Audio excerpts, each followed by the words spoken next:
I was in pain every single time. It's just so eye-opening. You're not getting to the root cause of what's happening. The problem's always going to persist. Like a big misconception with naturopathic medicine, you have to pick either your conventional medicine with your family doctor or your naturopath. We can really dive into your nutrition, we can dive into your hormones, for lab testing, for blood work, your sleep. The first thing I pretty much put on every treatment plan for every single one of my female patients is get more protein in. We are usually under eating protein. I'm working out, I eat a pretty balanced diet, but it was just like the fat was sticking to me. Could be really eating like a low calorie amount of the day, let's say 1,200 calories, but if it's not getting into the cells to use as energy, your body's gonna think it's extra glucose and turn it to fat a bit quicker. This is a big piece to the puzzle for weight management, for hormonal health. Adding in those supplements and doing all of that has really shown me like, oh, I was operating at like in the basement, you know what I mean? Hormone wise, like it was not good.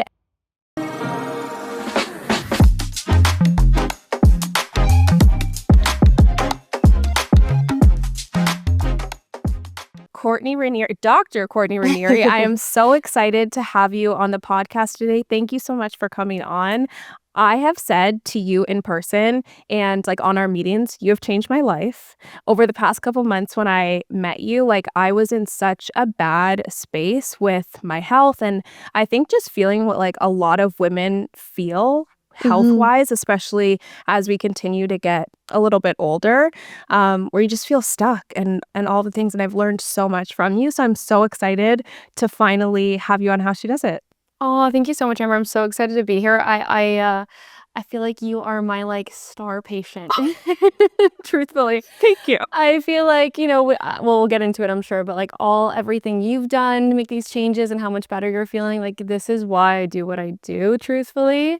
From the bottom of my heart, truthfully. So I am so excited to chat with you today. Yeah, I love that. And so let's talk about how you even got into this line of work, into naturopathy and like focusing on women's health. Yeah, absolutely. So I grew up like a competitive swimmer. So I mean, health was kind of always in, you know, even when you're a teenager, you don't really think of it that way, right? But now looking back, you know, I was always kind of fueling for races or for practices, and then, you know, obviously working out quite a bit. So I always was in that kind of like health realm. And then when I went to school, with the intention of actually being a genetic counselor, which is somebody who looks at, especially for people who are trying to have a baby or trying to conceive, you know, looks at, you know, their genetics if they're unable to, making sure everything matches up okay. And I actually shadowed somebody who did that, and I love the profession. But what I found was, you know, after we kind of told people, okay, this was the situation, I felt like that's where the job stopped, and there wasn't any, plans or treatments necessarily that we could do to like help them, you know, change. And so that's where I kind of fell into naturopathic medicine, because I found I could kind of combine my love for hormonal health, female health, women's health, fertility, digestion, all of that, and, you know, kind of come together and make these amazing connections with patients, but then also put together plans to help them feel better. And so that's kind of what led me to that. I had always known I'd wanted to be in that kind of realm, but then really wanted to take it a step further and really kind of help people, you know, face to face. I really love that. And so I would love for you to explain, because I think that there's so many misconceptions about traditional medicine versus like more of a holistic approach. So can you walk me through what that looks like? Yeah, absolutely. And so I think like a big misconception with naturopathic medicine too is it's like you have to pick either your conventional medicine with your family doctor or your naturopath. And that's not really how I work, and a lot of naturopaths that I know work. I work in clinics that are integrative. I work with family doctors. And so I think there's, you have a healthcare team. You have your massage therapist, you have your physiotherapist, and you have your naturopath, which, you know, what we can kind of work on are maybe some things that you don't have time to speak to your family doctor about. We can really dive into your nutrition. We can dive into your hormones. As a naturopath, I'm able to send patients for lab testing, for blood work, for some, you know, more integrative testing as well. So we have that option.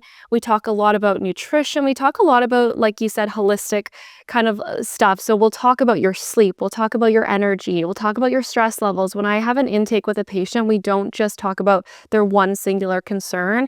I mean, from what you know, I spend like about an hour and a half with for my first visit. We'll talk about literally everything you feel comfortable telling me about, and that really helps me kind of put together a plan for you, within all aspects of your life, and kind of put together a plan that I think will help you, not just maybe relating to digestion, but relating to your sleep and your energy, weight management, that type of thing. Yeah, I love that. And I think it's so interesting too, because especially like we're in Canada, and I think that it's so hard to get time with your doctor. I love how you talk about it, where it's like a care team and having somebody like as a member of a team. And even I think about like I have a therapist. She's a member of like my care team. Absolutely. And just having that, but it helps because I think that you've educated me on so much on how like eating windows and just understanding the fundamentals of how I can go about my daily life so that things are just a little bit easier for me. And so I'm living a healthier, more balanced life. And in naturopathy, I think a lot is like focused on preventative care and making sure. So what are some of the things that like you talk to women about to be able to prevent those health problems from happening down the road? Yeah. And I think, like you said, it's getting back to like the foundations, having a chance to kind of figure out how to get people to eat in a way that makes sense for them. And, again, with naturopathic medicine or how I practice, it's all individual. So if you come to see me, I'm not going to give you the same plan as maybe if I saw your friend. We're going to really individualize it. And so figuring out a way of maybe eating that makes the most sense for you and your goals. If that goal is weight loss, we'll put together a plan that feels really realistic, really approachable, hopefully, to kind of help to get you there. And my goal always with anything is I want to kind of like, there's so many decisions we can be making in a day, and there are so many we have to make. I want to kind of take away those question marks or decisions, and I want to kind of help guide you and give you a little bit of a structured plan, but not too structured, so you don't have to think about it. I work with a lot of like busy women, and we don't have time to think always about exactly what we're going to eat or how to eat, and so I want to be there to help you with that. So in terms of prevention, it's more, figuring out a way that's realistic long-term for you to maintain, whether that's through nutrition, exercise, movement, sleeping habits, all of that stuff. And I think those foundational pieces are the most important piece to prevention. What I love too specifically about the plans that we have worked on, like specifically for me, is we've talked a lot about sleep. I think that you've helped me because when I started with you, my daughter was still sleeping in my bed with me, like all of that kind of stuff. And putting together a plan that works long term, you're really big on that. But what I really love about you specifically also is you have the mindset of like, you should be able to eat anything in moderation. It's a very healthy approach, I find, but also intuitive and learning your own body. And I think that's something that nowadays, like, we're very disconnected with. Like, how does something make me feel, and understanding that.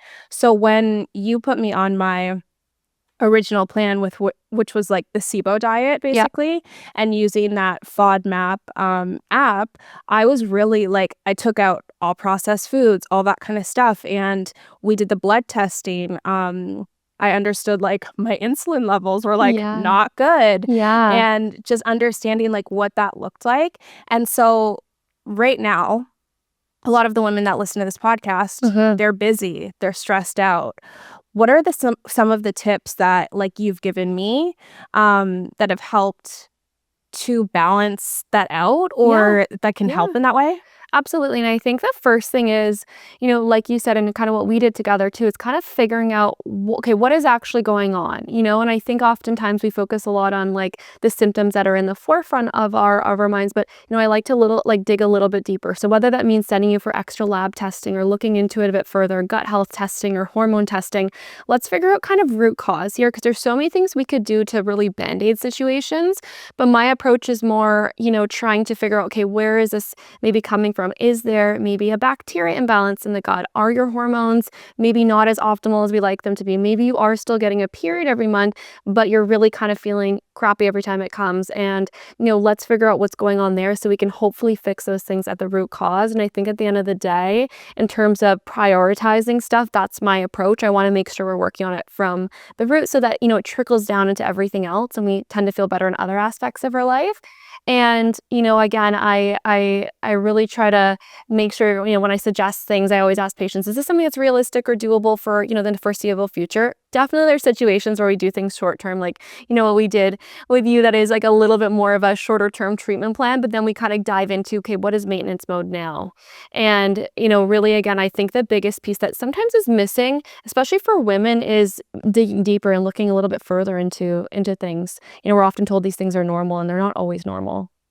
That's actually really true. And I think that it's interesting to me, like how many doctor's appointments and how taken care of during my pregnancy I was. And then the second that I gave birth. It's like I had the one checkup and I was done. Yeah. And I ended up breastfeeding for like 18 months. Yep. And so that does like a lot to your body. That does a lot to your system.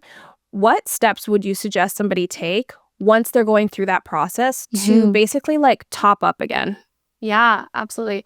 So I think the first thing, like you said, I work with my patients all the time through fertility, pregnancy, postpartum. It is so interesting that like you go every few weeks when you're pregnant and then you kind of give birth, you're with your baby now, and you're kind of like, okay, we'll see you when we need to see you.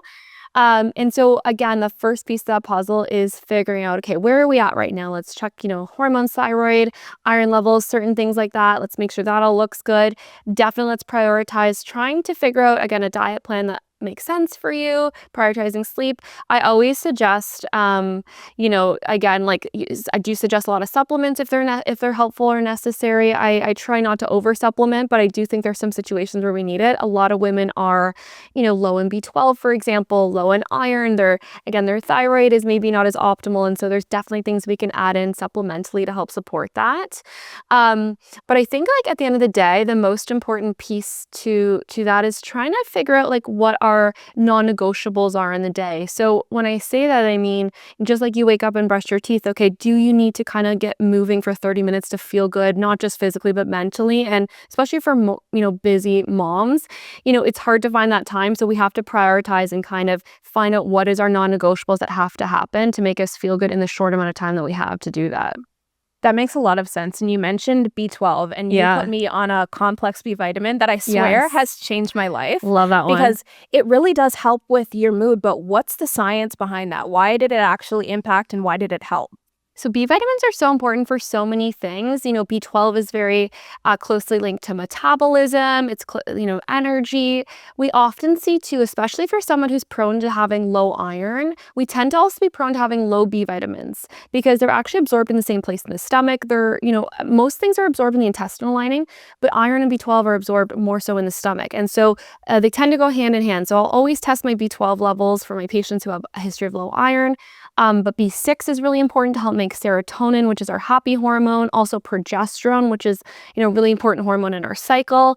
B2 has been shown to help decrease things like migraines and headaches. And so I just am such a fan of B vitamins for women because I feel like they make people feel better, feel different. And, on top of that, we can even, do B12 injections if, your levels are really low, because again, absorption becomes a concern with B vitamins. Some people may be taking lots of them or eating lots of good B vitamin foods, but you're not really absorbing it that well just due to like genetics or the stomach lining or gut health as well. So there's lots of different ways we can get that number up for you. That makes so much sense in terms of the vitamins and all of that. What is your opinion on getting your vitamins from supplements versus getting it from your food? And how does that differ?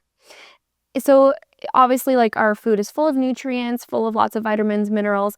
But again, sometimes we just aren't getting enough of it from our food, whether we're not, there's some things we don't like to eat that has a lot of that in it. Or again, it really often more so is relating to the gut and how our body absorbs that food. There's so many pieces to the puzzle that go into nutrient absorption. It's not just that we're getting enough iron foods, for example, or enough B12 foods, which are your meats, your eggs, your that type of thing. You could be eating lots of it, but if your body isn't great at pulling it out of the food and putting it into the bloodstream and using it, then we're not going to have, levels that are optimal. And so sometimes we do need to supplement. And, there's definitely things that, especially living in Canada, it's winter, vitamin D, we really don't get actually hardly anything from food, if at all, mostly from environment. And so we do usually need to supplement with that. I always check patients' vitamin D levels as well.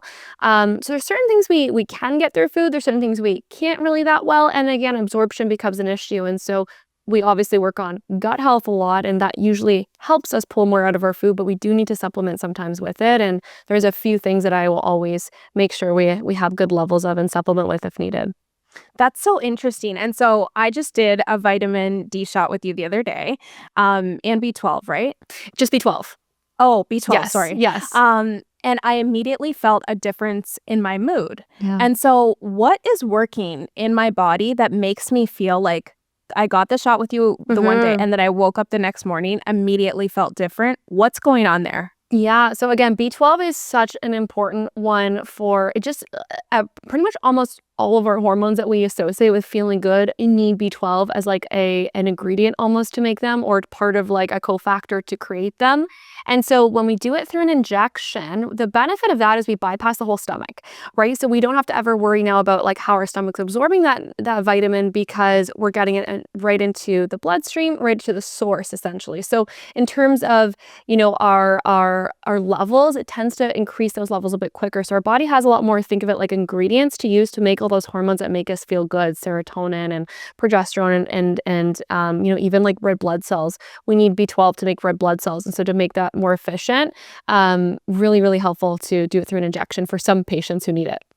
That's so interesting, because to me, I always think like when struggling with like PMS or like whatever that looks like around your cycle, it's like almost crucial to do that, because you immediately feel the results, which is crazy because I've never gotten one of those injections before. And I was like, when you said I would feel basically like immediate results, I was like, okay, like, Yeah, of course. there's a little like skepticism behind it, because I'm like, immediate, but it was within 12 hours. I was like, wait, whoa, it felt like a fog has lifted. So let's talk about the female cycle, because I think it's a really hot topic, like your luteal phase and your follicular phase and all of that. So how can I best support myself through each phase of my cycle? Yeah, and I love talking about hormones. This is exciting, but it's so interesting because women, we are so like cyclically, like we are like every 2 weeks we're in a different phase of our cycle, right? So we definitely experience things differently at different parts of the month. And our first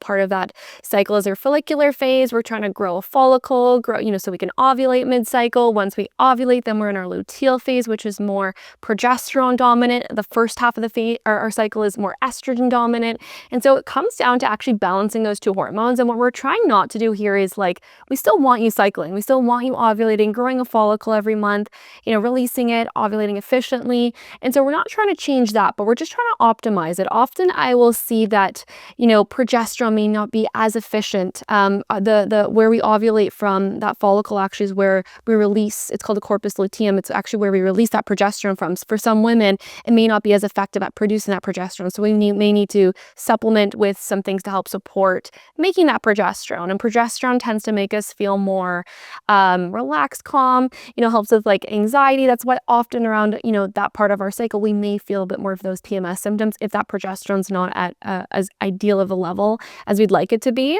So at that point, we'll either do some things very specifically around that point in the cycle. There's some great supplements we'll use to help support that. Some lifestyle changes. I know we see a lot on the internet right now about like changing our exercise around our cycle, and I actually don't really subscribe to that too much. Of course I want you to follow what feels good for your body, but at the end of the day, I want you moving, and so I'd rather you move than not in whatever capacity feels good. And so if you feel like weight training on the second half of your cycle, I'm going to say go for it. I don't think that's ever a negative for your hormones, unless we're overdoing it, of course. But in terms of like changing your exercise routine around your cycle, that's not something I usually suggest, truthfully. I actually really love that, and it calms me down because I love running. Yeah. And I've like seen so much online about like, oh, running like spikes your cortisol and all that. Yeah. And I'm like, but for me, it's such a release. Like I feel better. So I'm like, what's true and what's false around that? Yes. And so what we know with exercise is like when you exercise, absolutely, your cortisol does increase while you're working out. And that's kind of supposed to happen because cortisol, it is our stress hormone, right? We release it during times of stress, but it also, it's released during, stressors in the body, which could be exercise, like high intensity. But it's supposed to do that because it actually increases your blood pressure, which is important while you're working out, increases your heart rate. It, helps to balance fluids in the body. So it's important while you work out to have actually cortisol increase. So that is supposed to happen. But what we find is that after that workout, cortisol overall actually decreases. And so, yes, in the moment, when we say that, exercise increases cortisol, sure, in the moment it does. But overall, working out helps to balance our cortisol better. And so again, if you're somebody who likes to do a high intensity class, you loves Barry's boot camp or working out or like running, I'm going to say go for it. Unless there's a really, glaring issue about cortisol where I think it's way too high, which there are cases that I've had patients who've had really high cortisol and I will kind of tell them to pull back on exercise. But for the most part, I'm going to say do what makes you feel good and do whatever exercise is going to get you out of bed and get you wanting to do it.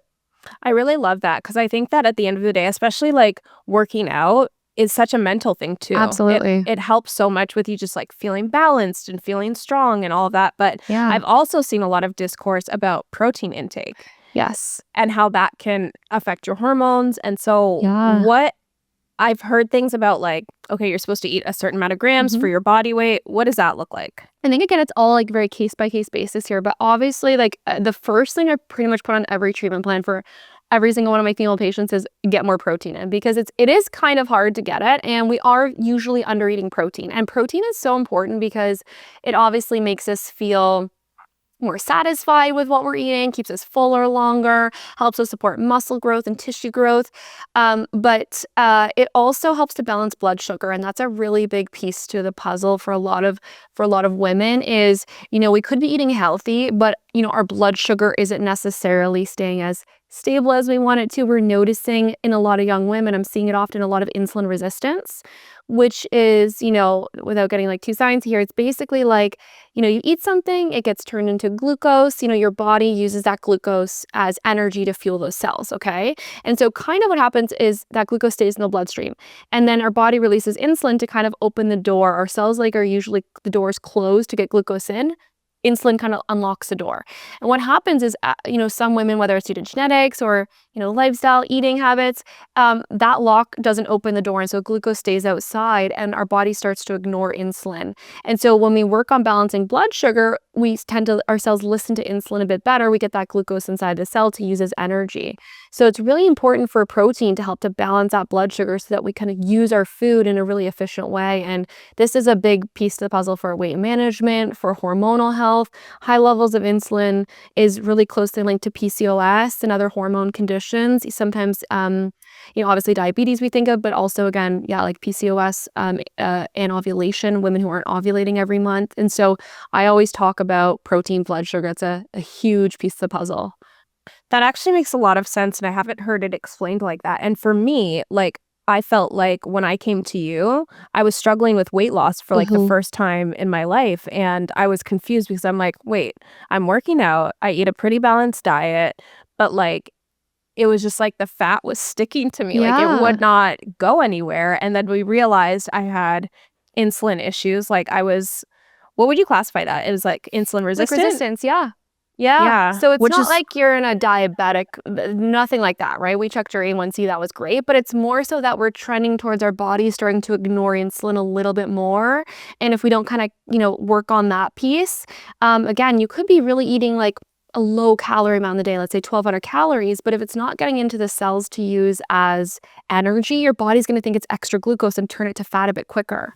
Right? That's so crazy. So we have to kind of work to like do a few things, which, I know we talked about, to kind of like get that insulin to, your cells to listen to insulin better, which can include a multitude of things. Definitely one is protein, fasting between meals, not snacking, thinking about our portions is really important too. So there's definitely things we talk about, obviously, yes, what you're eating is important, but I really actually talk a lot more about how you're eating, with my patients. Because people usually are eating pretty well. Like, people come to see me and they know what's healthy, they know what they're doing everything right on paper, but it's more so how they're eating, that we kind of work on.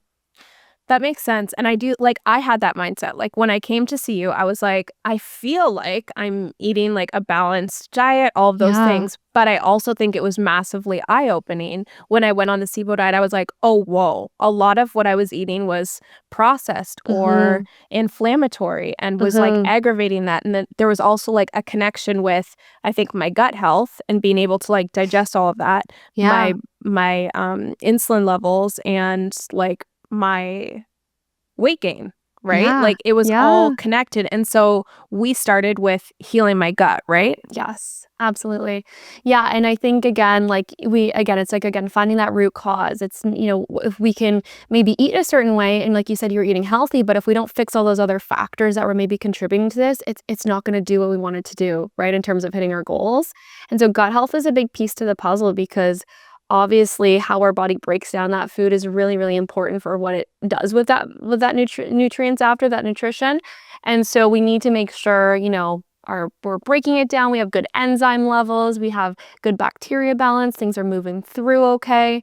I find often for women, we really like experience, a lot of patients come to see me and they're experiencing bloating all the time, and they kind of just think it's normal, and we don't need to feel bloated all the time. And so if that's something you experience, it's definitely something we need to maybe look into or work on a little bit. 100%. And one of the trains that you've got me on is like the intermittent fasting. I had never done that before I had seen you. And I started with the 12-hour window, where it's basically just when I'm sleeping, right? Yeah. Like the evening and when I'm sleeping. And so now I've started to consume more content and just get more curious about what fasting does, how that supports your hormones. So do you want to walk me through what that looks like? Yeah. And I think, I'm happy you brought this up, because there is like so much information out there on fasting, and especially for women, it's a little bit different. For my female patients, I will, suggest something a little different than I do for my male patients when it comes to fasting, because I do find that, we want to be a little more mindful of that fasting window. And there is a benefit with kind of fasting. The idea of fasting is just not eating, but it sounds scarier than it is. Like you said, I really don't do crazy long fasts with my patients. We do like 12 to 16 hours, which is essentially if you finish dinner at 6:30, eating the next day at 9:30, 10ish. So it's nothing crazy. But what that time does when we are not eating, it's allowing our body to help to support getting, again, more sensitive to insulin, because we produce less insulin, so your body has to listen to it better. So really important for blood sugar balance, really important for regenerating tissues, for increasing testosterone, which is really important for women for weight management and metabolism, and actually growth hormone as well. So many benefits to that. And again, I think it's important about finding a balance with the fasting. We don't want to do anything too crazy or too long, because that can actually have a negative impact on hormones. And we do want to think about timing as well. And so there's an important piece of the puzzle with fasting, between our meals as well, not eating all day, not snacking all day, trying to think about our meal timing. That's where I find the most benefit too. I find often, again, we're eating healthy, but we're snacking all day. And that's not great, because every time you put something in your mouth, whether it's a grape or an almond or a chocolate bar, you have to, again, produce insulin to, regulate that glucose. And so if we're producing a lot of it, again, your cells are going to start to ignore it more.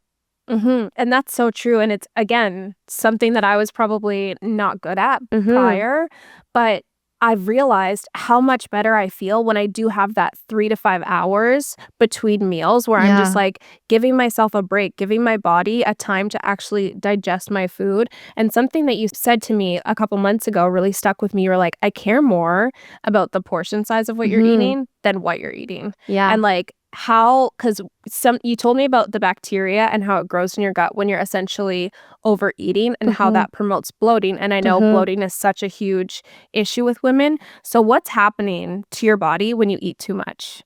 Yeah. So essentially what happens is a few things. One is, you only produce so many enzymes, right? And those enzymes are what breaks down your food.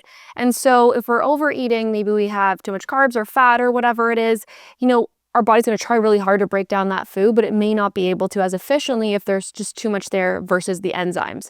So then it'll kind of move from the stomach to the small intestine a little bit more undigested than we'd like it to. And there's bacteria kind of waiting in the small and large intestine to, again, ferment that food. If there's a lot more undigested food, there's a lot more for it to ferment. That'll cause a lot of gas buildup. And so we feel that bloating sensation. Again, it doesn't really matter if it's healthy or not healthy.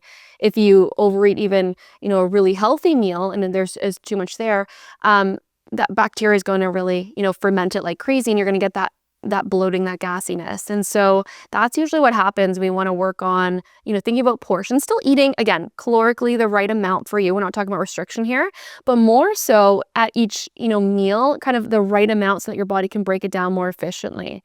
So that when it goes through the whole digestive tract, it's broken down a little bit better, less fermentation happening.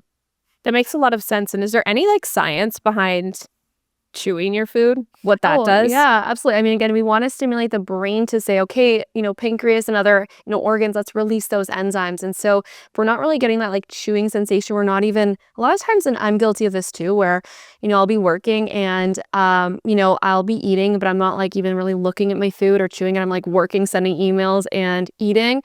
Your brain doesn't really understand that, okay, this is eating time. So we're not increasing our stomach acid. We're not releasing as many enzymes. And so chewing kind of gives your brain that sensation, okay, release those enzymes. Let's kind of, we're eating now. We're breaking down that food now. That's so interesting. Okay, so in your opinion, do you Yeah. think like when you're having mealtime, it should be like technology free? You should be focusing?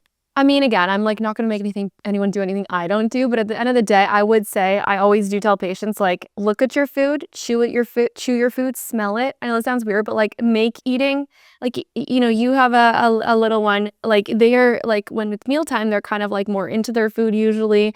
Like adults were just so distracted, I find. And so we want to like get back to that. It's like mealtime is just, looking, chewing, eating your food. It may take a little longer for you to get through it, but you're going to feel so much better in terms of digestion. So for the most part, I'm going to say, yeah, if you can, that would be best case scenario. Okay, that's super interesting. And then I want to talk about sleep. Because Yeah. sleep is something that I feel like is so important for your overall health, obviously. But it's something that, again, if you're working or you're just Mm-hmm. like busy, whatever, it's very hard to get in your 8 hours or whatever that Yeah. looks like. So, what's the impact of sleep on your overall health, your gut, your Mm-hmm. hormones? Sleep is, I mean, so foundational. It's like, it's so important. Sleep is where we regenerate our tissues. We like support it. Melatonin, actually, which is the hormone that your body releases when we're sleeping, is such a strong antioxidant. And so there are studies to Oh. show that people who maybe like shift workers, for example, where their melatonin levels are maybe not as optimal, they have a higher risk of, brain cognition kind of concerns, that type of thing. And so we want to optimize sleep because it really helps to balance out our cortisol as well the next day. And we talked about cortisol a little bit at the beginning, but again, it's that stress hormone, but it does get released at certain points in the day, and that's supposed to happen.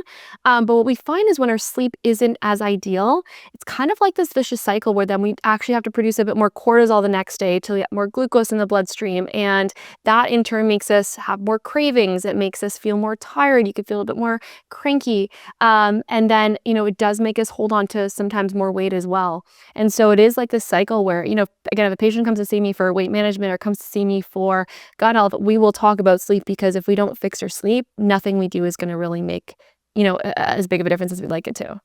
Wow, that's actually so crazy. And I think, unfortunately, I'm like guilty of sleep is sometimes the first thing Yeah, to go of when you're course. busy.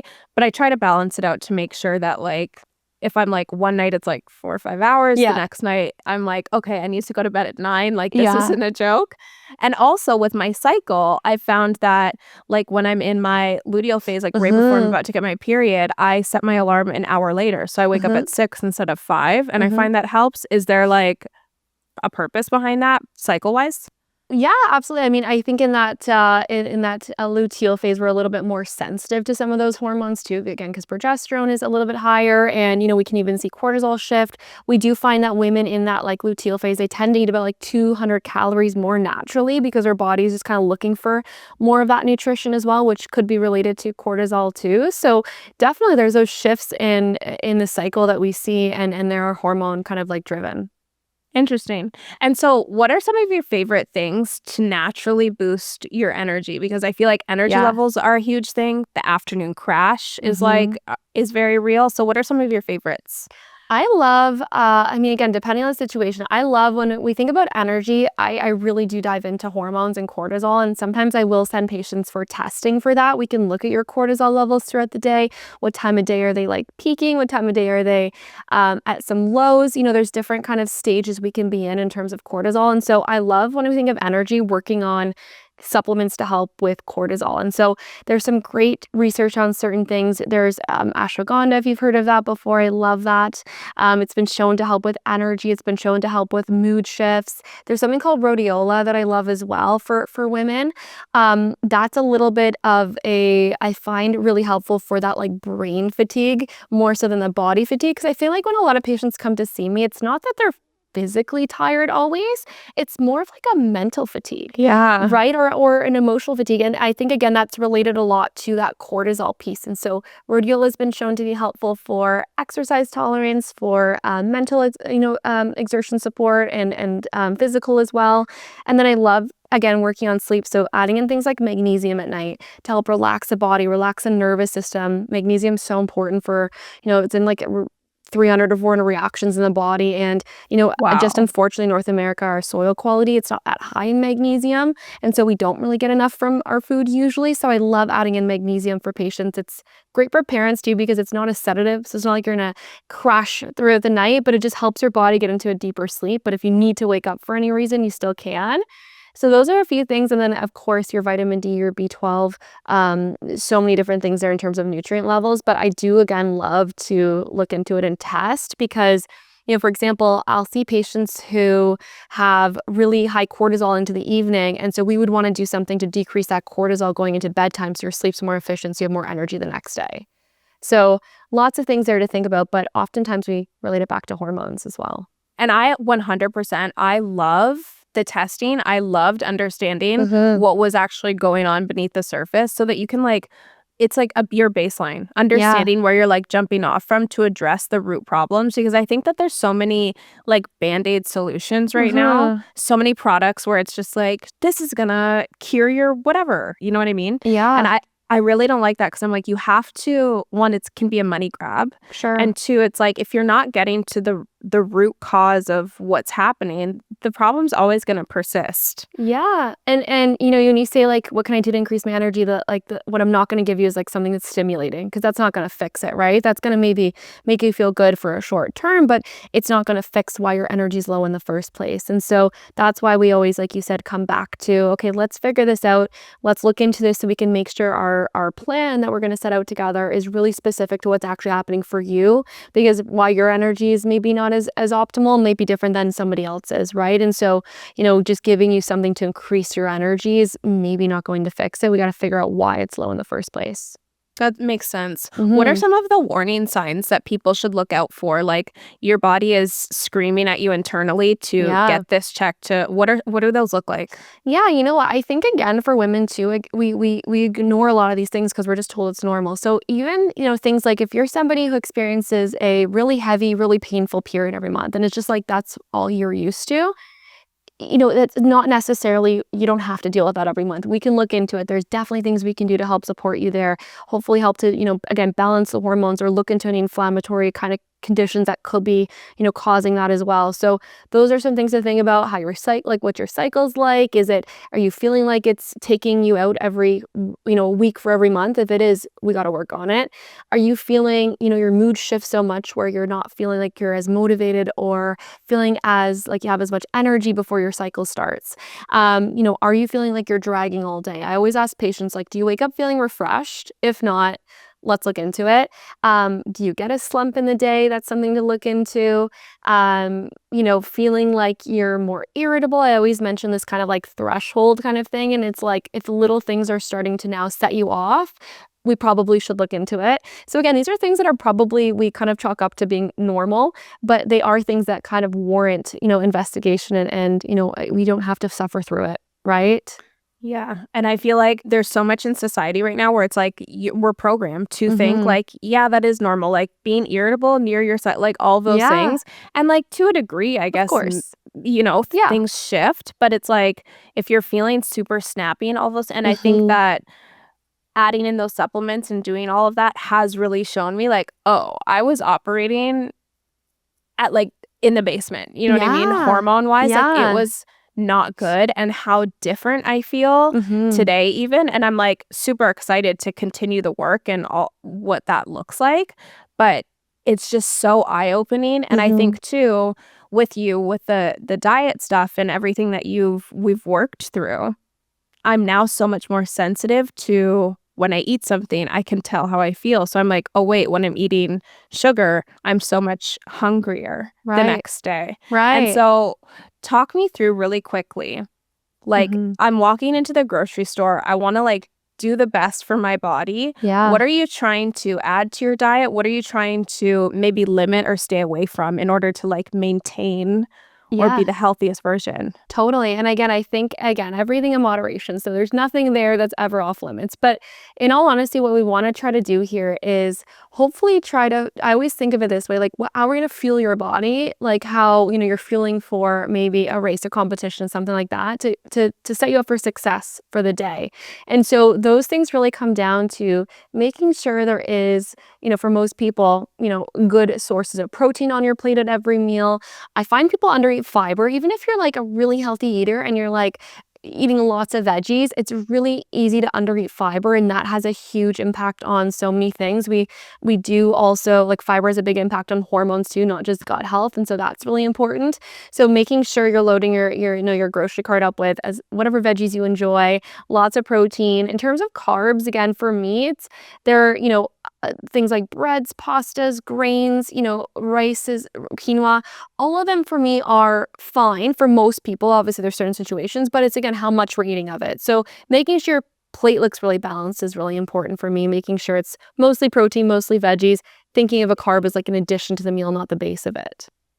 That's actually really true. And I love the balanced approach because it makes life more realistic. It makes life more fun. I love eating. I think I'm somebody who can take things off the deep end, especially when it comes to sweets. Like, I have such a sweet tooth. What does balance actually look like when it comes to sugar? Can I have a sweet treat a day? Is it once a week? What does that look like? Yeah, and I have a huge sweet tooth. So this is something that really applies to me for sure. For sure. But I think there's a few things we can do. Again, at the end of the day, if it's Christmas and this cookie you only get once a year and you want to have, absolutely, there's no question in my mind we can have it. But there's a couple things we can do to help decrease that sugar spike that happens. So one of them is trying to have, if you're going to have something that has a bit more sugar in it, a bit carbier, if you had it at the very end of your meal after you've had a good amount of protein and fiber, the sugar spike that we see when we check on glucose monitors and things like that is a lot less. So if you've had your dinner, you got some chicken, you have some veggies with it, a little bit of a carb, and then you really want to have something sweet. If you have it immediately after you finish, we see less of a glucose spike. If we have it on an empty stomach, then it's going to get broken down very, very quickly, and that sugar is going to spike in our bloodstream. And so that's one thing we can do. The other thing is portions, right? Having a few bites of something in terms of the glucose load in it versus having a whole, cake or something is going to be very different. And so thinking about the portion and thinking about the timing can make a really big difference with how our, impacts our body. And it's not just calories in, calories out, right? It's so much more nuanced than that. And so having, thinking of the timing of stuff can be really helpful for a lot of my patients, especially for ones that have a lot of sugar cravings. It's because they're having maybe a cookie in the afternoon when they haven't eaten since lunch and they're not going to eat again until dinner. And so if we kind of change that to, okay, you want that cookie? Maybe we do half a cookie, but you do it immediately after lunch or immediately after dinner, and they find their cravings really, really, really significantly go down.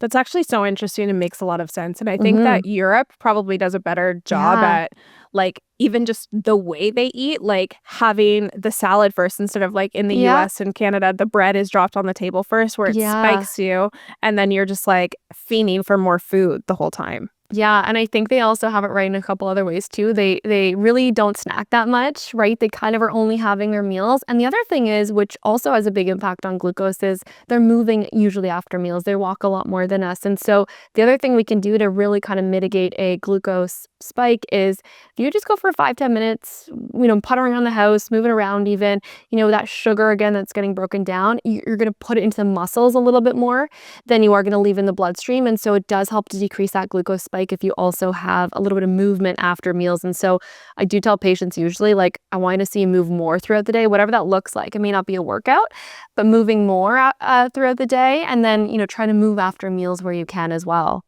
That's super interesting. And I've heard that a lot where it's 30 minutes broken up, 10 minutes after breakfast, 10 minutes after lunch, 10 minutes after dinner can do a lot more for you than an hour walk randomly in the day. Absolutely. Absolutely. I really kind of prioritize that over, if you going to the gym it's kind of, it takes a lot of your time. If you're a busy, woman, you got to get there, you got to change, you got to, come home. So if you can only get in a couple walks throughout the day, 5-10 minutes, like you said, after meals, I'll take it. I love that.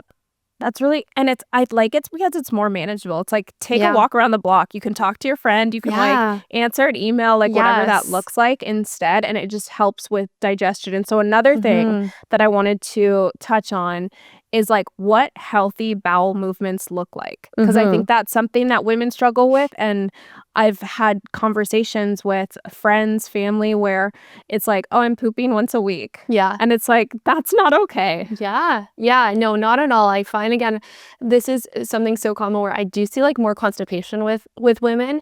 Usually I feel like they, we ideally are going every day. That would be best case scenario. Every single day, ideally same time every day. Actually too, if we can, trying to go, it should feel like complete. That's kind of how I describe it. It's like, you should feel like, okay, yeah, I just went, I feel good, now I can go about my day. If it doesn't feel complete or doesn't feel like, you've kind of had a full bowel movement, it's probably not enough. Even if you go every day, but it doesn't feel complete, still not enough. So ideally, like best case scenario would be every day, same time every day, feeling complete. That would be what I'd love to see. In terms of, visually, obviously you want to see more formed as opposed to loose. There shouldn't be any mucus in it, anything like that. Again, I think like we often can, go every other day, every 3 days and feel okay, but it's not ideal. It also is impactful for hormones too. If we're not going every day, we do get rid of some excess hormones in our stool. And so we want to make sure we're going every day so we don't, reabsorb those hormones we're trying to get rid of. Wow, that's so interesting. And so in order to like promote digestion and like a healthy flow, am I increasing my fiber? For sure. I mean, for most people, increasing fiber can be helpful. Again, for like some situations like SIBO and stuff like that, or like an overgrowth of bacteria, we want to be mindful of that for a little bit. But then afterwards, we definitely want to make sure we're getting fiber. Fluids are really important. Like water intake plays a big role in this. Meal timing. Again, I find when we snack all day or we're snacking more often, every time you eat something, your digestion has to slow down to kind of break it down and move it through. And so if we're not giving ourselves those like little mini fasts between meals and things like that, it can actually slow down digestion. So by giving yourself time between meals, we move things through more efficiently as well. That's so interesting. Yeah, our intestines are a muscle. And so there is like a muscle memory piece to this too. So we want to like almost like, I do pelvic floor therapy, and we talk about like bowel training and pelvic floor, urinary training. It sounds silly, but it's like trying to get your body to like go every day at the same time is really important for that muscle memory. That's so interesting. Like so interesting. And I just think it's something that people don't like to talk about because they're like, it's like, Yeah, I talk about it all day. So it's easy for me. And I'm just like, people need to know, they need to understand those like warning signs because I think that especially when you're talking about preventing cancer, disease, all of those things from happening, it's like your body is going to like light warning signs. And I think that that's one of them. If you're not regular in a way and it's not healthy, you need to look into that. Absolutely. What advice, like if you could give like advice for women that are wanting to prioritize their health, wanting to prioritize adding to like the team, the care team and everything, what would you suggest? Yeah, I think I've been kind of using this concept recently with some patients, and it's like kind of, again, we can't do everything. Like as much as we want to, even myself, we can't do everything, but we can hopefully figure out what are some non-negotiables, right? Like what are some things that I need to do every day? Maybe it's 3 things that I know make me feel better. For me, it's like I need to have protein for the first meal in the day, and then that will help to, set me up for success. I need to prioritize moving a little bit. If I don't move, I don't feel my best. And, kind of figuring out, okay, I could do 10 things in a day, but if I do at least these 3, I know I'm going to feel decent. And so it's more so about kind of thinking about these things as like, again, non-negotiables, like you shower or brush your teeth. These are things I have to prioritize every day, which usually comes down to some form of something nutritionally and some form of like movement that makes me feel good and sets me up for success. I really love that. And I think it makes it more manageable too. Because when it's like adding things on slowly so that they can be sustainable change long term. Yeah, absolutely. That's kind of my approach to everything. It's like, again, there's a zillion things. When you sit down and see me, like my mind is going a million ways of things we can do to help you, but we try to like really make it digestible and, attainable and realistic. Cause again, I don't want it to feel overwhelming, but I want you to feel a difference. Right. And so we want to make enough change that you're going to feel a change, but I want to make sure it's, again, sustainable. I don't want anything to feel like it's short term in any way. And I think, again, even for yourself, if you're thinking of things to work on, maybe pick out 2 things that if I do this, I usually feel pretty good with, and make that happen most days. I really love that. Like, really, really love that. And I think that with me specifically, all of the things that we've done, has it been hard? Yeah. Like, I'm not going to lie. Of course. Yeah, of The course. diet and all that, like, has been really hard. Yeah. But the way that I feel makes me so much more motivated to keep going down this path and keep being curious about what's best for me and what feels best. And I think coming from that mindset instead of like, I think it can be overwhelming to just be like, okay, I have to do this. I have to do this. Like, this is what's good for me, instead of like turning internally and being like, okay, what feels good specifically for me so that I'm going to live my healthiest, most balanced life. Yeah, absolutely. And I think there's so much information too available that we could, again, be doing 10,000 things. There's so much info out there, but it's figuring out, like, and I'll use you as an example, Amber, like figuring out what is our priority in terms of what we need to work on right now that's going to make you feel the best. And let's work on that. And then when that feels good, we can kind of like work on everything else. And so for you, is like you mentioned, it's the gut health piece first. We know working on that really was, like you said, a bit of definitely you had to work towards it, but we got there. And, it's, the reason I do what I do is because I feel like, again, patients feel better on the other side. And like you said, that momentum kind of picks up as you start feeling better, right? It's easier to kind of, sustain when we're feeling like these changes are actually making us feel better. And so what is the most rewarding part of your job and your work? Like, what keeps you going and showing up every single day? Again, it's those things where, I have patients who come in and they've had years and years and years of feeling not their best, and they just feel like they don't feel like themselves anymore. And then we make these changes and they feel better, and they come back to me and say, like, I feel like these things that have not changed in 20 years are changing, and that makes me feel so good. And I always say this, and I said this to you too, like, I just sit here and tell you what to do. You guys actually do it. And that is so motivating to me because, you're making the changes and you're feeling the difference. And so that keeps me motivated. Again, it's not necessarily like a number or a change. It's more of a feeling that these people feel. And I think giving them back their feeling they have control over their health again is so rewarding for me to see, because sometimes it can feel like you are not in control of how your body is responding. Again, you feel like you're eating well and doing all those things, but you don't have that control over it. And so getting that back is really, really, really rewarding, I find. I really agree. I said so many times, you've changed my life. Like, I can't express enough gratitude for you. And it truly, like, I was in pain every single time I was eating. It was impacting my moods. There were so many issues going on. And I was just in a season where I was confused because I'm like, I'm relatively healthy. Like, I'm confused on what's happening here. And I'm approaching 30. And so I'm like, absolutely not. I need to get this under control right now because I am not going into this next decade feeling like crap. 30 is young. Yes. Like, absolutely. And I think sometimes too, like, time goes by so quickly, we don't even realize how long we've maybe not felt our best for. And then you're like, oh no, I'm approaching this number or this age and I just am not feeling the way I want to feel. And so, I always encourage this to patients. It's never like too late to make a change. We can always make changes, whatever they are. And so you don't need to be feeling, the way you're feeling. We can do things to work towards getting you feeling better at any point, at any stage. And how do you personally balance your career managing everyone else's health and your own personal health? Yeah, good question. It's something I've thought about recently quite often. This is like my busiest time of the year too, like, like end of the year, because everyone's, benefit season and stuff like that. And so, I think one way to approach it is, again, I do really have those, like I said, I practice what I preach. I have those non-negotiables. I know even if, Tuesdays I work from 9 to 7, it's a long day, but I will still try my best to get some movement, and I bring, good quality foods that I feel like fuel me for the day. And so for me, that balance is trying to not do everything perfectly, but trying to do a few things that make me feel good every day. I'm like, it's hard sometimes to balance even like social stuff, but that's something that makes me feel really good. I love being with my friends. I love going to new restaurants, going out, spending time away. And so that's really important to me, even though it's not health related. Those things are so important. And so I think it's about doing what you can in that moment. I know sometimes things shift. Again, certain times of the year you're busier, there's more things going on, and that's okay if things aren't perfect at those times, but kind of, again, prioritizing a few things you can do every day that make you feel good. And that's really important.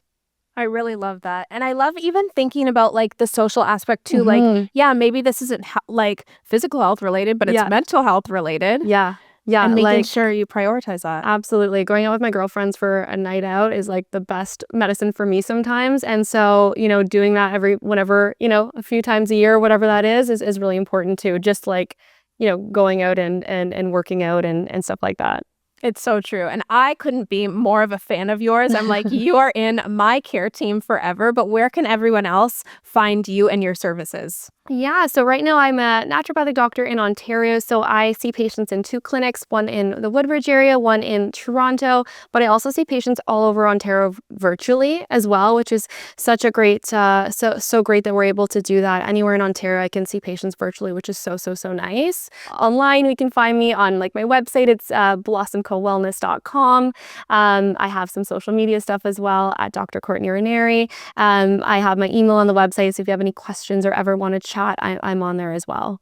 That's amazing. And I'm really, anybody who's listening, if you have the resources to invest in yourself in this way, I highly recommend doing it. It's especially women, especially if you've had a baby and you're trying to essentially reset those hormones. This is such a beautiful way to invest in yourself, to make sure that you're operating Yeah. at your best, because if you're not at your best, you're not going to be able to pour into anybody else's cup. And so thank Love you so that. much. I feel like this episode was so great and so informative for anybody listening. I've learned more, and I'm so glad that this is recorded so that I can go back to it and just get those little reminders. But I really appreciate you coming on the podcast. Thank you so much. Oh, amazing. Thank you so much, Amber, for having me. You're welcome. So fun. And again, you give yourself a pat on the back. Like, Thank you. you've all those changes you've made. I'm so happy you're feeling better. But again, that was all you. So give Thank yourself you. a pat on the back. Thank you. I will.